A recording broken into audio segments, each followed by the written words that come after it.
ka-mommies at mga ka-vlog!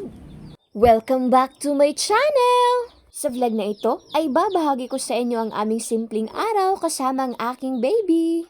At hindi lang yan, ibabahagi ko rin sa inyo ang aking mga ganap dito sa aming munting bahay. At sana mag-enjoy kayo. Tara, simulan na natin. Sa totoo lang, maaga talaga akong nagising.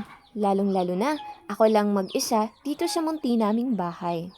Tuwing madaling araw, umaalis kasi yung partner ko para maghanap buhay. Kaya ako lang munang mag-aalaga sa munti naming prinsesa. Dahil nga gising na siya, kaya pinapadede ko na. Para hindi na to, iiyak pa para makapagtrabaho ako. Dahil nga tapos na siyang magdede, ayun, bumaba ako. Pinapakinis ko muna yung kaldero namin. Pinapabantayan ko muna yung anak ko sa kapatid ko. So ganito na talaga yung trabaho natin, no? Ito pala yung feeling na may anak. Kailangan mong bilisan bawat kilos mo. Kasi anytime pwede silang magising at saka iiyak. Diba, malapit nang maputi yung kaldero natin. At eto nga, nilinisan ko muna yung lutuan namin. Nagsiga muna ako ng apoy para makapagsaing. At pagkatapos ko magsaing dito, niligo ko muna si baby. Alas 7 ng umaga, pinapaliguan ko na yung anak ko. At syempre, bibihisan ng bamit para hindi lamigin. Eto na talaga yung ginagawa ko bawat araw simula nung nagka-baby ako. Dati-rate, huy! Nung kakalabas ni baby, si mama talaga yung nagpapaligo sa anak ko. Ayoko talaga kasi nga parang natatakot ako baka mapilay ko yung anak ko.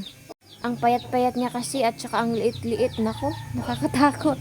At saka nagdaan yung mga ilang linggo, sinanay ko na rin yung sarili ko na ako na yung magpapaligo sa anak ko. Hindi ka naman kasi sa lahat ng oras andyan si mama kasi nga may trabaho din siya. So ayun, nag-practice ako. Fresh na yung baby namin, pero yung mama is dugyot na dugyot. At dahil nga tapos ko nang pinaliguan yung anak ko, at eto naman, nagluluto ako. Nagdala kasi ng isda yung partner ko kagabi. Kailangan kong magluto. Of course, wala naman kasing ibang magluluto dito sa bahay, kasi ako lang naman yung mag-isa.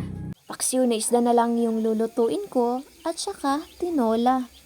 At syempre, inihanda ko muna yung lulutuan ko, ginamit kong kawali.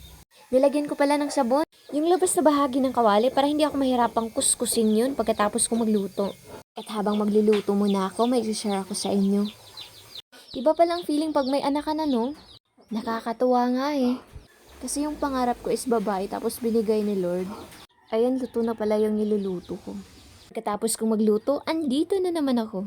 Nagwalis muna ako dito saglit, tapos pinakain ko yung manok namin. Buti pa yung manok nakakain na, pero ako hindi pa. Eto nga pala yung naging ganap ko ngayong araw. Sana ay nag-enjoy kayo. Bye!